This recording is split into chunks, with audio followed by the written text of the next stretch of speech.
Hello friend, welcome back to you my YouTube channel Pandey ji educational. आज के इस class में हम लोग बिहार बोर्ड एग्ज़ाम 2023 के लिए एक महत्वपूर्ण टॉपिक भारत संसाधन एवं उपयोग इसको कवर करेंगे।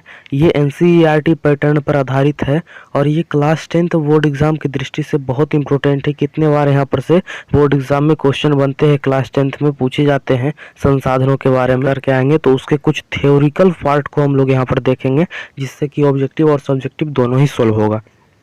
तो आगे बढ़ते हैं वीडियो में। उससे पहले आप लोग चैनल को सब्सक्राइब करके बेल आइकन को प्रेस कर दें और वीडियो को लाइक करके दोस्तों को जरूर से जरूर शेयर करें। देखिए, संसाधन होते नहीं बनते हैं, ये किसने कहा था? तो संसाधन होते नहीं बनते हैं, ये कथन को कहे थे जिम्मरमैन, एक महान वैज्ञानिक थे। वो बोले थे क्या? संसाधन होते नहीं बनते हैं। इस बात को आप लोग ध्यान रखिएगा। संसाधन किसी भी देश का आर्थिक सामाजिक मेरुदंड होता है। इसका कहने का मतलब ये हुआ कि संसाधन जो होता है किसी देश के विकास में बहुत महत्व रखता है। उसका आर्थिक सामाजिक मेरुदंड होता है, रीढ़ की हड्डी होता है। इस बात को आप लोग ध्यान रखिएगा। उत्पत्ति के आधार पर संसाधन को दो भागों में बांटा गया है। उत्पत्ति के आधार पर संसाधन को कितने भागों में बांटा गया है? तो दो भागों में बांटा गया है। कौन कौन? पहला है जैव संसाधन, दूसरा अजैव संसाधन। कौन कौन? पहला जैव संसाधन और दूसरा अजैव संसाधन। अब देखिए, जैव संसाधन क्या है? तो ऐसा संसाधन जिसकी प्राप्ति जैव मंडल से हो तथा जिसमें सजीवों के लक्षण मौजूद हो उसे जैव संसाधन। जिसमें सजीवों के लक्षण मौजूद हो उसे जैव संसाधन कहा जाता है। जैसे मनुष्य, वनस्पति, पशुधन, मत्स्य आदि प्राणी, ये हो जाएगा जैव संसाधन। आप लोग को समझ में आ रहा होगा तो चैनल को सब्सक्राइब करके बेल आइकन को प्रेस कर दें और वीडियो को लाइक जरूर से जरूर कर दें। देखिए, अजैव संसाधन क्या है कि निर्जीव वस्तुओं का समूह को अजैव संसाधन कहा जाता है। किसको कहा जाता है? तो जो निर्जीव वस्तुओं का समूह रहता है उसको अजैव संसाधन कहा जाता है। इस बात को आप लोग ध्यान रखिएगा। जैसे चट्टान हो गया, धातु और खनिज इसका एग्जाम्पल हो जाएगा। निर्जीव वस्तु में आता है तो इसको अजैव संसाधन कहेंगे। अब देखिए, अजैव उपयोगिता के आधार पर संसाधन को देखिए दो भागों में बांटा गया है। कौन कौन भाग बांटा गया है? तो नवीकरणीय संसाधन और अनवीकरणीय संसाधन। आपको एग्जाम में पूछा जाएगा कि उपयोगिता के आधार पर संसाधन को कितने भागों में बांटे गए हैं? तो दो भागों में बांटे गए हैं। कौन कौन? एक नवीकरणीय और दूसरा अनवीकरणीय। एक नवीकरणीय संसाधन और दूसरा अनवीकरणीय संसाधन। इस बात को आप लोग ध्यान रखिए। एक नवीकरणीय संसाधन और दूसरा कौन सा संसाधन? अनवीकरणीय संसाधन। तो अब देखते हैं नवीकरणीय संसाधन क्या है। तो वैसा संसाधन जिन्हें भौतिक, रासायनिक या यांत्रिक प्रक्रिया द्वारा नवीकृत या पुनः प्राप्त किया जा सकता है उसे नवीकरणीय संसाधन कहते हैं। जैसे सौर ऊर्जा, पवन ऊर्जा, जल विद्युत इत्यादि। देखिए, इसका कहने का मतलब ये है कि वैसा संसाधन जिसको हम किसी भी प्रक्रिया द्वारा, भौतिक, रासायनिक या यांत्रिक प्रक्रिया द्वारा पुनः प्राप्त कर सकते हैं, मतलब उसको फिर से प्राप्त कर सकते हैं, उसे हम लोग नवीकरणीय संसाधन कहेंगे। जैसे क्या हो गया? सूर्य ऊर्जा हो गया। सूर्य ऊर्जा को हम लोग फिर से प्राप्त कर सकते हैं। जल ऊर्जा को फिर से प्राप्त कर सकते हैं।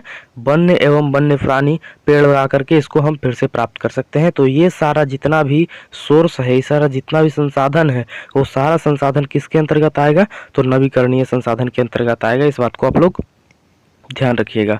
अब अगला टॉपिक की तरफ चलते हैं। अनवीकरणीय संसाधन क्या है?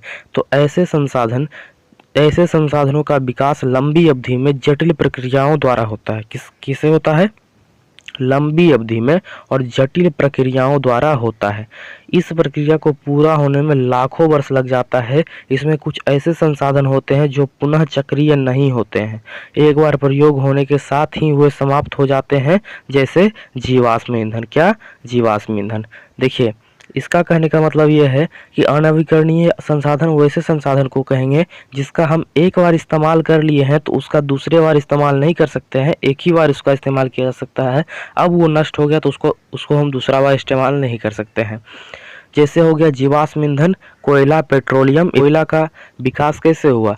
बहुत समय पहले बहुत बड़ा भूकंप आया था, भूचाल आया था, जिसके कारण मोटे मोटे पेड़ जमीन के अंदर दब गए और लाखों वर्षों के बाद, हजारों लाखों वर्षों के बाद अधिक ताप एवं उच्च दाब पर इसमें परिवर्तन होते गया। धीरे धीरे ये कोयला में परिवर्तित हो गए, जो अब की अभी निकल रहे हैं। ठीक है, ये बात को आप लोग ध्यान रखिएगा। तो ये सारे संसाधन किस में आएगा? अनवीकरणीय संसाधन में।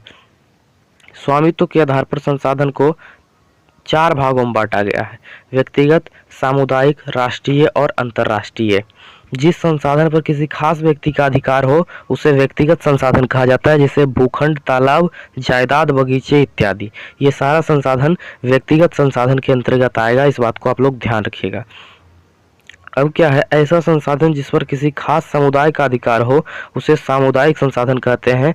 जैसे क्या हो गया, शमशान घाट, मंदिर, मस्जिद, सामुदायिक भवन, तालाब इत्यादि। ये सारे संसाधन पर किसी खास समुदाय का अधिकार होता है तो इसे ये क्या हो गया, सामुदायिक संसाधन हो गया। अब देखिए अगला टॉपिक के बारे में बढ़ते हैं हम लोग। कानूनी तौर पर देश या राष्ट्र के अंतर्गत सभी उपलब्ध संसाधन राष्ट्रीय संसाधन कहलाते हैं। राष्ट्रीय संसाधन क्या कहलाता है, तो देश या राष्ट्र के अंदर जितने भी संसाधन हैं वो सारे संसाधन राष्ट्रीय संसाधन कहलाएंगे। ये बात को आप लोग ध्यान रखिए। जैसे ताजमहल, लाल किला, ये सारा चीज़ हो गया राष्ट्रीय, देश का संपत्ति है, राष्ट्रीय संसाधन कहलाएगा। अब देखिए क्या है, अंतर्राष्ट्रीय संसाधनों का नियंत्रण अंतर्राष्ट्रीय संस्था करती है। अंतर्राष्ट्रीय संसाधनों का नियंत्रण कौन करता है, तो अंतर्राष्ट्रीय संस्था करती है। जैसे तट रेखा से 200 किलोमीटर की दूरी छोड़कर खुले महासागरीय स्थानों पर किसी देश का आधिपत्य नहीं होता है। ऐसे संसाधन का उपयोग सिर्फ अनुसंधान हेतु राष्ट्रीय संस्थाओं की सहमति से किसी राष्ट्र द्वारा कराया जाता है। इसका कहने का मतलब यह है कि तट रेखा से 200 किलोमीटर की दूरी वाला क्षेत्र जो है वो तो देश के कब्जे में होता है, जिस देश के नज़दीक रहता है तो उस देश का अधिकार रहता है 200 किलोमीटर के अंदर। लेकिन जैसे ही 200 किलोमीटर के आगे बढ़ेंगे तो वहाँ पर किसी देश का अधिकार नहीं रहता है। कोई ज़रूरी अनुसंधान के लिए जब अंतर्राष्ट्रीय संस्था का आदेश होता है, सहमति होता है, तब वहाँ पर जरूरी अनुसंधान के लिए कोई देश जाता है। ये बात को आप लोग ध्यान रखिएगा।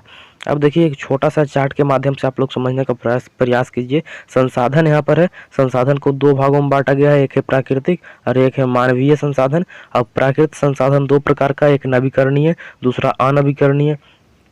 मानवीय संसाधन भी दो प्रचना एवं संस्थाएं के आधार पर और मात्रा एवं गुणवत्ता के आधार पर इधर हो जाएगा। अब देखिए अनवीकरणीय संसाधन क्या है, तो अनवीकरणीय संसाधन 2 प्रकार के हैं। पुनः चक्रीय जैसे धातु, पुनः इसको बनाया जा सकता है। अचक्रीय जैसे जीवाश्म ईंधन, इसको एक भी बार बनाया नहीं जा सकता है, एक बार उपयोग कर लिए तो चल जाएगा, खत्म हो जाएगा। अब देखिए ये संसाधन के बारे में हम लोग समझ गए। अब देखिए ये नवीकरणीय संसाधन का 2 प्रकार, जैसे सतत अथवा प्रवाह, जैसे पवन, जल, और दूसरा क्या है, दूसरा है जैव। अब जैव संसाधन भी 2 प्रकार के, प्राकृतिक वनस्पति और वन्य जीव, ये दोनों में डिवाइड है। अब देखिए, और ये अनवीकरणीय तो हो ही गया, पुनः चक्रीय जैसे धातु और अचक्रीय जैसे जीवाश्म। तो इस छोटा सा चार्ट के माध्यम से आप लोग थोड़ा सा समझने का प्रयास करेंगे तो ये टॉपिक इम्पोर्टेंट जितना भी इसमें है वो सारा समाप्त हुआ। अगले वीडियो में हम इसके ऑब्जेक्टिव और सब्जेक्टिव के बारे में डिस्कस करेंगे, तो आप लोग हमारे साथ अंत तक बने रहें। चैनल को सब्सक्राइब करके बेल आइकन को प्रेस कर दें और वीडियो को लाइक करके जो दोस्त आपके क्लास 10th बोर्ड एग्जाम 2023 की तैयारी कर रहे हैं उनके पास ये वीडियो को शेयर कीजिए ज़्यादा से ज़्यादा, ताकि वो भी फ़ायदा उठा सके, इस वीडियो के माध्यम से क्वेश्चन को जान सके। धन्यवाद, जय हिंद।